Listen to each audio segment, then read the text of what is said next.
Alwal circle Machabollaram 133 డివిజన్లోని పంచశీల కాలనీలో నిర్వహించిన పట్టణ ప్రగతి కార్యక్రమానికి శనివారం స్థానిక ఎమ్మెల్యే మైనంపల్లి హనుమంతరావు హాజరై పట్టణ ప్రగతి 9వ రోజు హరితహారంలో భాగంగా మొక్కలు నాటి కాలనీలో డెంగ్యూ మలేరియాపై కాలనీవాసులకు ఎంటమాలజీ సిబ్బందిచే అవగాహన కల్పించారు।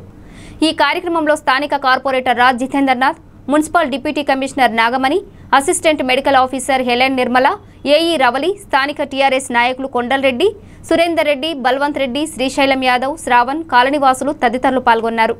ప్రతిష్టాత్మకంగా చేపట్టిన ఈ పట్టణ ప్రగతి కార్యక్రమంలో భాగంగా ఈ రోజు 10వ రోజు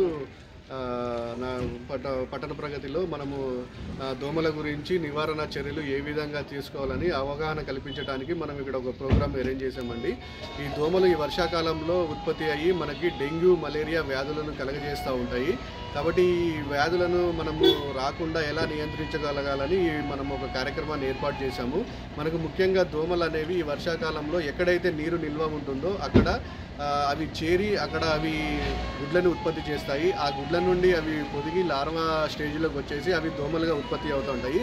మనకు సుమారుగా ఒక్క దోమ వచ్చేసి దాని జీవితకాలంలో 20 రోజులలో సుమారు 1000 గుడ్లను ఉత్పత్తి చేస్తుంది। 1000 గుడ్లను ఉత్పత్తి చేసి అది దాని ప్రపంచ జనాభా ఎంతైతే ఉందో అంతకి డబుల్ దోమలను ఉత్పత్తి చేస్తూ ఉంటుంది। కాబట్టి మనము అయితే మన ఇంటి పరిసరాలలో ఉండే ఇలాంటి పూల కుండీలు, చెట్టులు ఏవైతే ఉంటాయో వాటిని అన్నిటిని కూడా మనము